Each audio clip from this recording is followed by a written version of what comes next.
Hi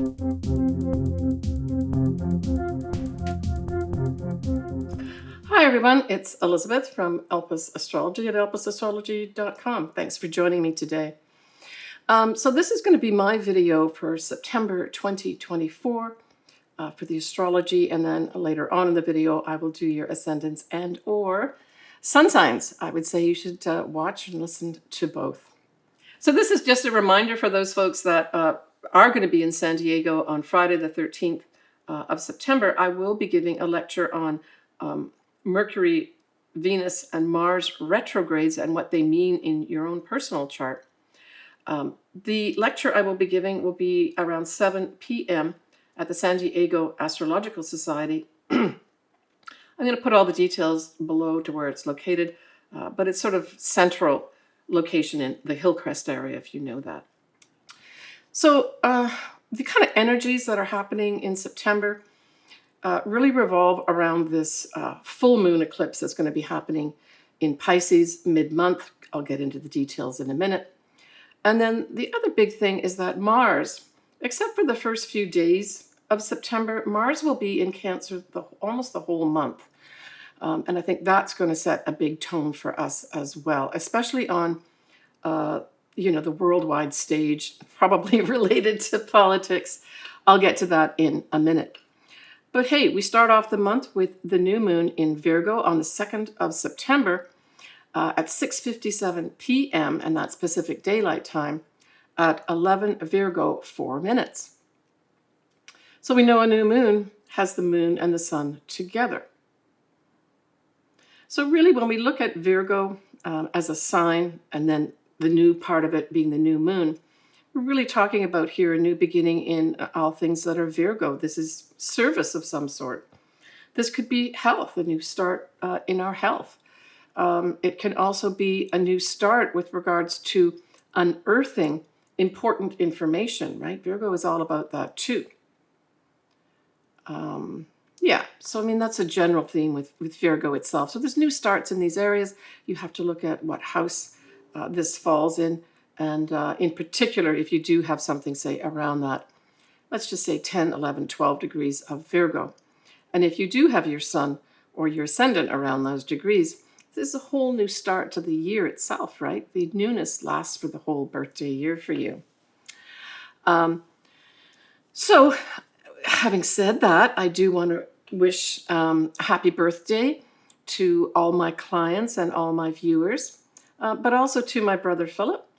And to my lovely husband, Noah, happy birthday.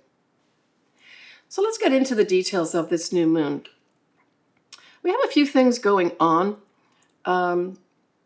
We've got and this is an ongoing sort of trend or theme. We've got Neptune kind of at the final degree of Pisces, and then Pluto at this time now will be at 29 degrees of Capricorn. And of course, this will be the last time in all of our lifetime that we will ever have Pluto at 29 degrees of Capricorn. Once we get into mid-November time period, it will go, that's Pluto, completely into Aquarius. But this sextile brings up an opportunity really to work, to inspire people, to give us hope. That's that Neptune part. And the Pluto part is for powerful change, right? Or to see the truth. Both Jupiter and Pluto can be involved in the truth. But Pluto in particular likes to reveal that. And with a sextile, it's a pleasant way. It gives you an opportunity to discover the truth, right? And so both these are at the anaretic degree, which is the 29 degree. So it's kind of bringing these energies to a head. But like I said, this is an ongoing theme. It's not just at this new moon, but it is at this new moon too. We have Venus conjunct the South Node. So this says to me that basically Venus is a big attractor, and I'm thinking that this Venus is attracting the opportunity to let go of some things. So I would say, generally speaking, at this new moon, it's giving us opportunities here to transform things, to be inspired by things, and most importantly, to maybe let go of some things as well. Now, like I said, Mars will be in Cancer most of the month, but at this new moon on the 2nd of September, it is still in Gemini. And so Mars in Gemini will be squaring Neptune in Pisces. And so here we're talking about challenges because it's a square. And I think something like this will certainly play out on the stage and probably in politics. And how is that going to be? Well, it's frustrations for sure. And also potentially disruptions of some sort. But the Neptune part of that square with Mars really brings in deception, active deception going on here. And that's what this actually says, probably through things that are Gemini. So that's what? Through any writing, through any communications. And this could include watching the news, for instance, or reading a newspaper, or reading something or watching something on the internet. But these are not pleasant interactions. These are meant to be deceptive, right? Now, we're going to have Jupiter having a wide square with Saturn. And this is also happening at this beginning of September. And I would say this is a difficult aspect. I see, in this particular instance, I see Jupiter representing the law, and maybe literally laws, because Jupiter is in Gemini. Square Saturn, Saturn represents the rules and regulation. So to me, this says there's going to be some challenges coming here with regards to rules and regulations and laws that exist. I'm not sure exactly how this will play out. Yeah, I mean, to me, this is challenging. This is challenging the existing laws. And again, I think this will play out on the world stage. Saturn can also represent karma, and it can also represent time. So it may also, on a sort of generalized sense, somehow something starts coming forward that tells us that it's time, that it's time maybe to make some kind of adjustments with regards to rules and regulations that we are living under. Now, the other thing is Saturn can literally represent structures or structure. And with Jupiter squaring it, it says to me there could be a possibility here of some probably well-known structure maybe coming down for some reason. But this could also play out and be generalized to, those in power, those holding on to the power, have to release it. They're forced to release their power. Jupiter can also represent travel, international type affairs. So there could be also, again, playing out on the world stage, there could be great difficulties to bring people together. I mean, we already know that's ongoing. I'm making this towards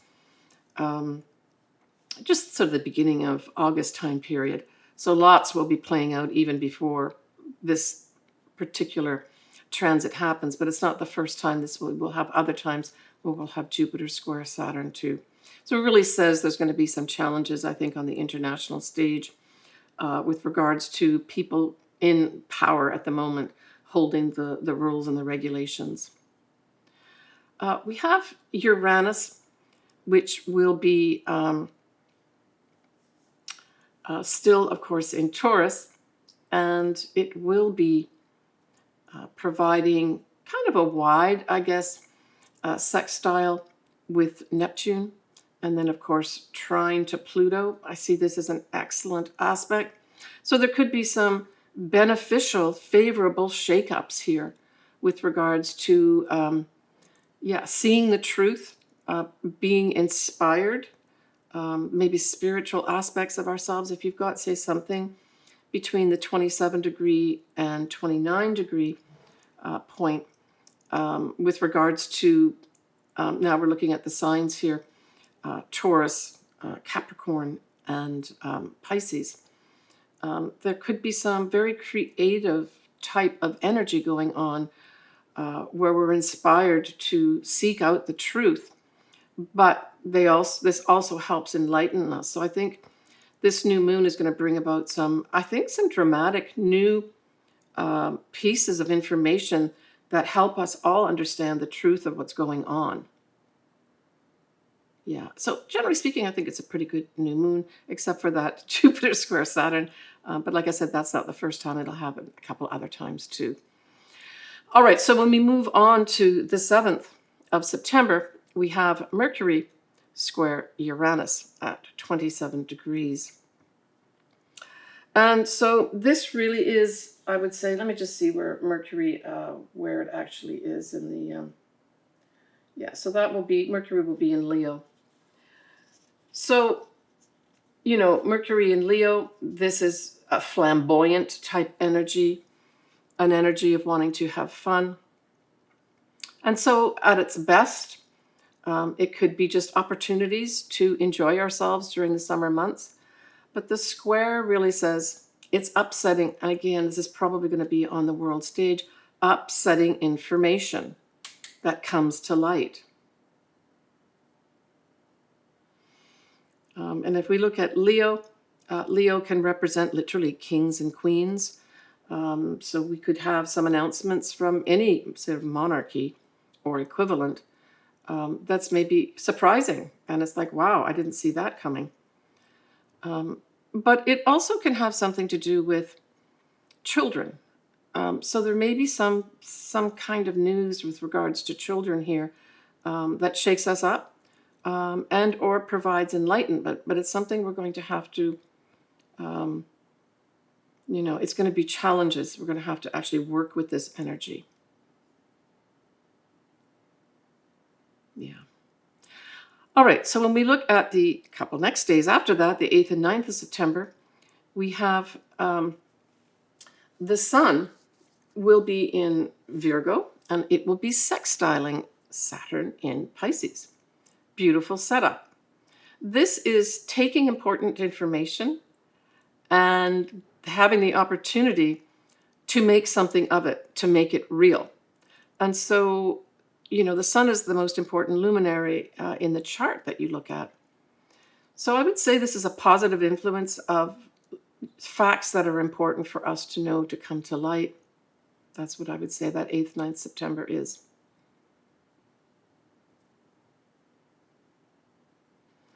All right, let's move on to the full moon eclipse in Pisces.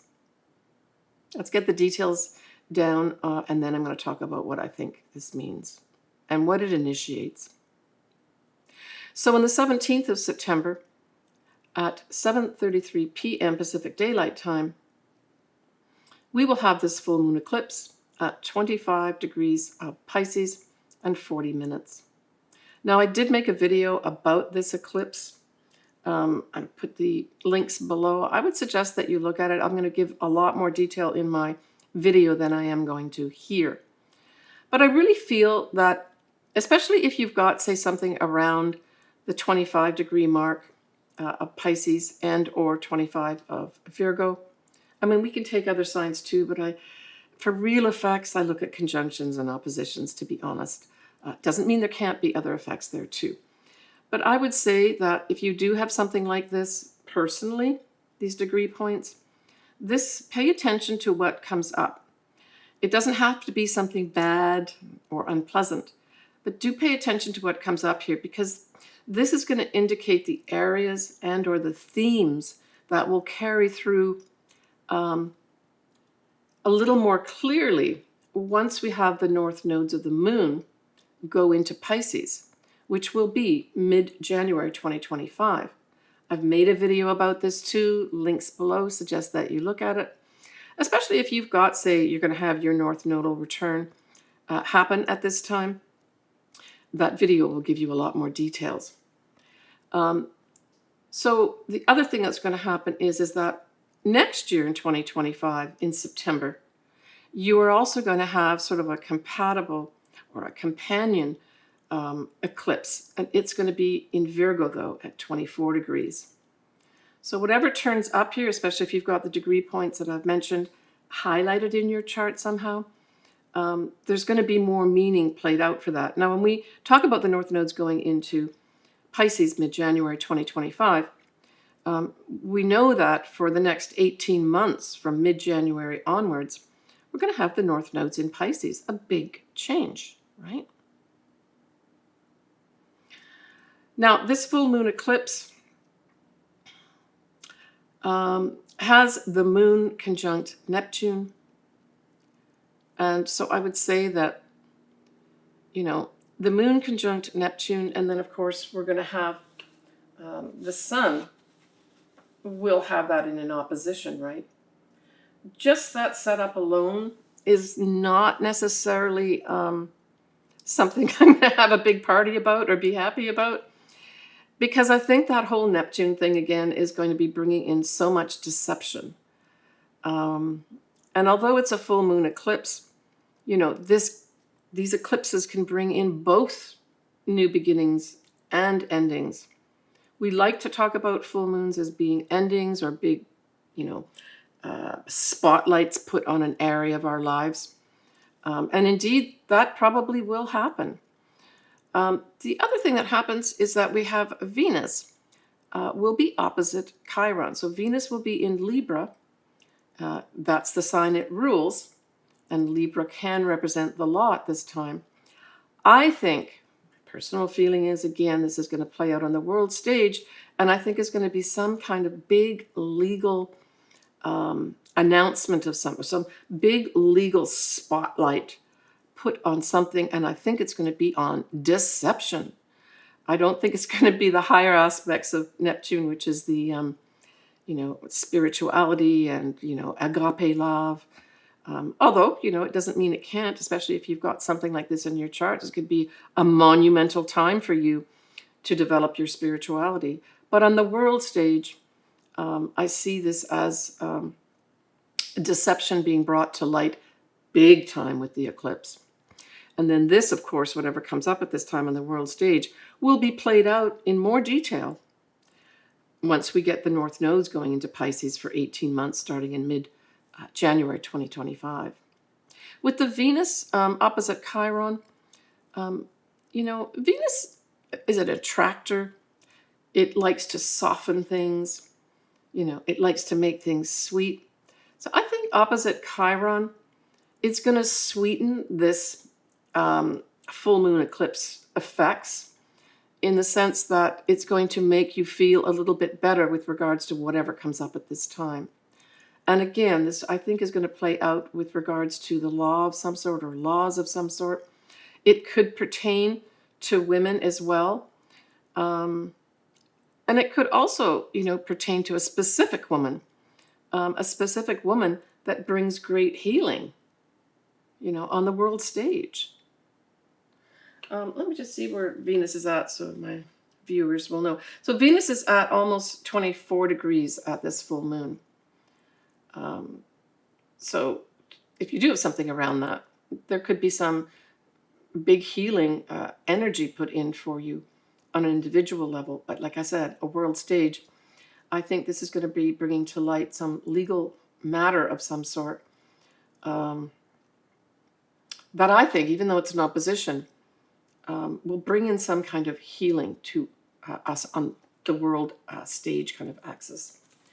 All right, so let's move on to the next day. That's going to be the 18th. So this effect that I'm going to talk about next is really going to be in operation also at the full moon. So this is Mercury in Virgo, sextiling Saturn.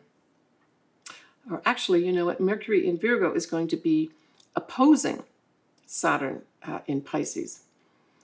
And so this is some hard facts come to light here that those in power, those that, either initiate or develop, legal type stuff, especially rules and regulations and laws, there's going to be some challenges here where, there's going to be some information put forward that challenges what's going on here. And I'm thinking, although the Supreme Court technically will not be back in session till early October, and I think it may be around the 7th of October as opposed to the 2nd, but I'm not sure. Maybe they'll come back early. I think it's like the first Wednesday or something in October they come back. But I'm just getting intuitively that this is the Supreme Court. And there's some challenges with regards to important information coming up. So that comes from Mercury, information, And then the Virgo part, which of course is important information, right? When we look at 22nd of September, we have that Sun at 29 degrees of Virgo, trining Pluto at 29 degrees of Capricorn. Well, this is awesome. Truly, truly awesome. And so this is powerful people. The Sun, generally speaking, has always been looked at as men working together. Like, right, we've got that trine. And so I would say there's going to be some monumental conclusion that comes as a result of people, probably men, certainly people of power, working together to transform things, you know. Yeah, that's a very powerful aspect, that 22nd of September. And if you do have something, say, around the 29 degree of either Virgo and or Pluto, this could be a very favorable day for you to win the attention of maybe those in power above you. It can also be a time of great truths being shown to you, but in a good way, right? And some people may come into power at this time. I mean, I don't think there's anything due right now around the 22nd of September, but there could be somewhere in the world something like that happens too. All right, the next day on the 23rd of September, we have Venus, now at 29 degrees of Libra, squaring Pluto at 29 degrees of Capricorn. So on the heels of this positive energy on the 22nd, we then bump into, and this is the law, there's going to be some kind of thing that comes up around the 23rd of September that is going to probably cause some people some consternation and unhappiness. And I think this is, you know, Lady Liberty, the law, probably decreeing something, saying this is the way it is. I'm putting down my gavel here and telling you this is what's going to happen. But it's not going to be something people are going to want to accept right away. It's going to be challenging. Now, on the 25th of September, we have Mercury at 27 degrees of Virgo, nicely trining Uranus at 27 degrees of Taurus.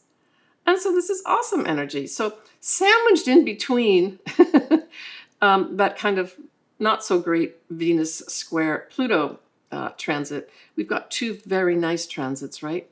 And so this Mercury, I say, represents important information. The trine says it's positive, favorable energy, and Uranus just says it's unexpected. So maybe as a result of something negative happening and powerful happening on the 23rd of September, by the time we leave it for a few days to the 25th, that turns around and important information comes in unexpectedly in a very positive way, right? So that's how I think this may play out, that 23rd to 25th. It seems maybe something's insurmountable, then you leave it, and a couple days later, boom, it all gets resolved unexpectedly. On the 28th and 29th of September, we have Venus squaring the north nodes. And so this is just us, generally speaking. And I put this back to both women, and I put it back to money markets, or money, generally speaking, has some challenges here with regards to their future.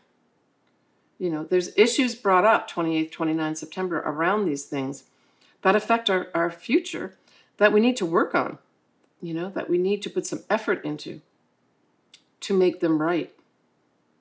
On the 30th of September, we have Mars in Cancer, trining Saturn in Pisces.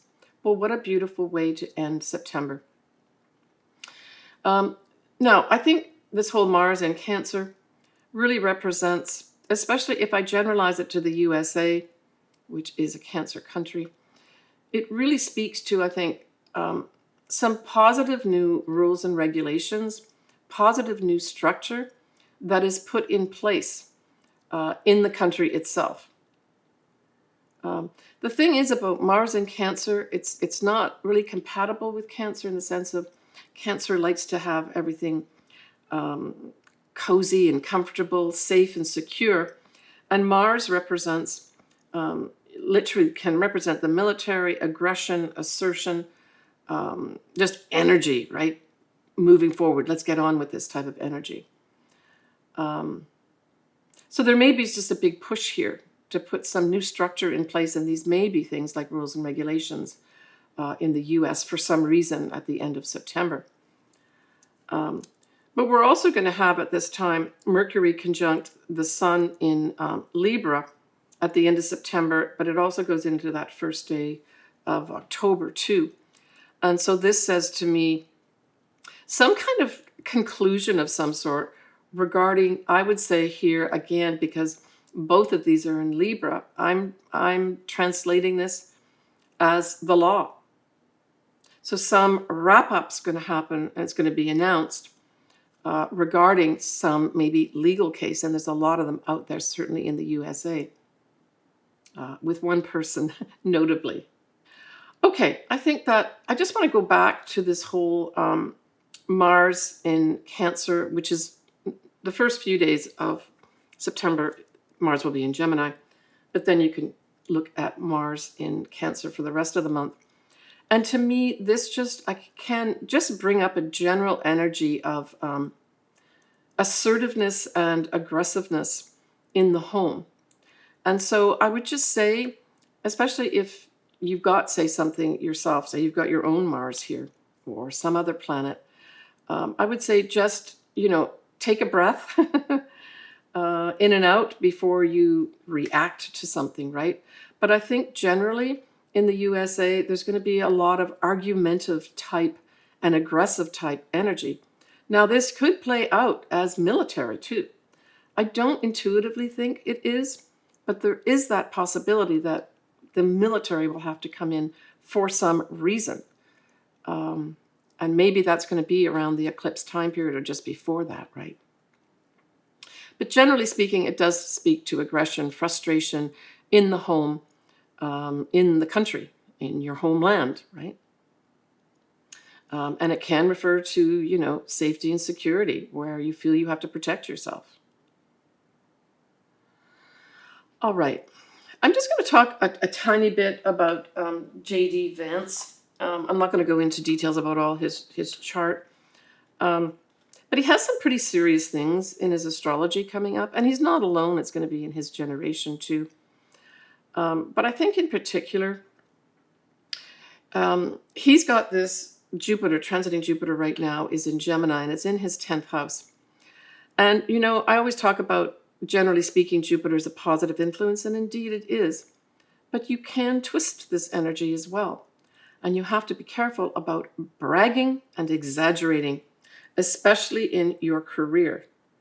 And so this is something that could be ongoing for him. Basically, all the time that Jupiter is in Gemini, because that's mostly his 10th house. But the other big thing he's got coming up here is from September to mid-November is he's got transiting Pluto squaring his natal Pluto. And it doesn't mean this is the end of the world for this type of transit, but it is very challenging. And it's power challenging power, right? So it's like your power is being challenged. And his Pluto, so that Pluto falls, the transiting Pluto falls in his 6th house. But his Pluto is in the 3rd house. And so I would take great care with any kind of communications, right? Whatever you do day to day, that's the 6th house. That's where transiting Pluto will be in his chart. Squares his Pluto in his 3rd house. So this says to me, take great care with regards to any kind of communications, even your thoughts, because all these could come up for some big challenges right up to mid-November 2024 for him. He also has transiting Uranus, squaring his natal Venus and natal ascendant, and an opposition to his natal Mars in the 4th house. And again, these are squares, right? Uranus is upsets. So there's going to be upsets for him in his career. So right now, Uranus, transiting Uranus, is in his 10th house. And it's not far off his midheaven. And so I think, again, prepare yourself for unexpected changes coming your way. And this effect lasts for a long time. I mean, if we look at, let's just look at the full moon where Uranus, what degree point it's at 27 degrees. But it's going retrograde, and it does go back to 23 degrees. Well, his midheaven is at 22 degrees.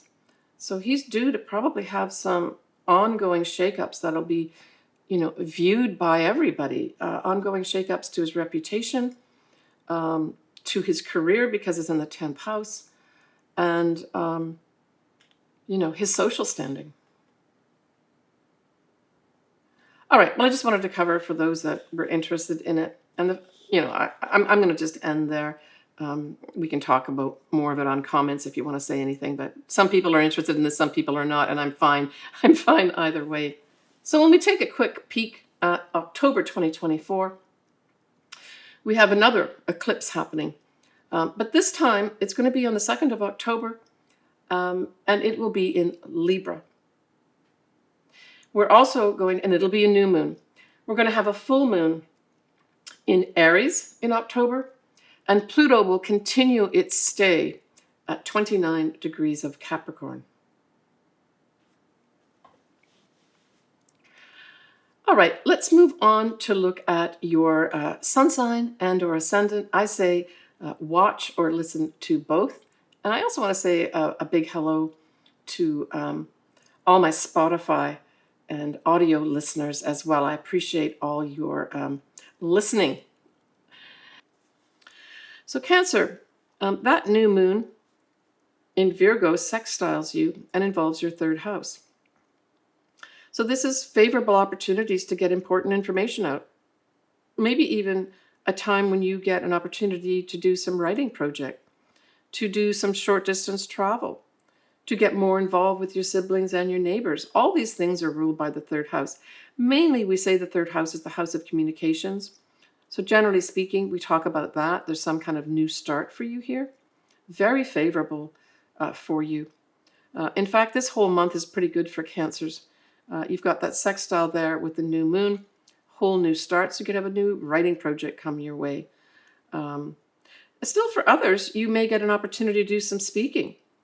And it leads to more speaking and more speaking. People say, we really like you. Can you come back? The way you present this important information is so palatable to all our audiences. The full moon, Pisces eclipse, trines your sign. Beautiful. And involves your 9th house. Now remember also at this time, you're going to have Mars by transit in your sign too, activating your whole life, almost all of September.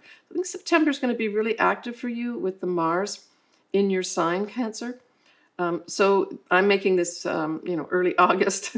Make sure you get your, sleep and rest so you're ready to take on the world in September, because I think you're going to be in demand.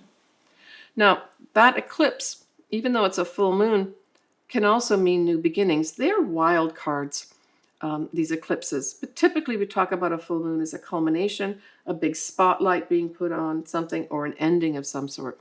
But hey, you've got a trine happening here. So to me, this says there's going to be some favorable wrap-up of potentially, say, a legal matter. There'll be some Cancers that are either finishing off an advanced degree or get the green light to start an advanced degree, and or even teach, for instance, in, mainly we're talking about university type settings. Yeah. And there may also be some Cancers that enter into a real earnest teaching of spiritual things. And why am I saying that? Because that moon at the eclipse in Pisces will be conjunct Neptune. So anything to do with compassion type things or spiritual things are going to be potentially highlighted for you in a very favorable way as it translates into teaching those things. Yeah, so a busy month for you in September, Cancer. Good luck, and we'll talk to you next month. Bye for now. All right, folks, that wraps up my astrology for September 2024. I hope everybody is enjoying their summer and having some fun out there. If you are not having fun, get that calendar out and start marking some days where you are going to have some fun. That's important. We all work very hard, and I think it's important to take breaks too, right? But I'm sending everybody lots of love, lots of inspiration for great things to happen in September for you.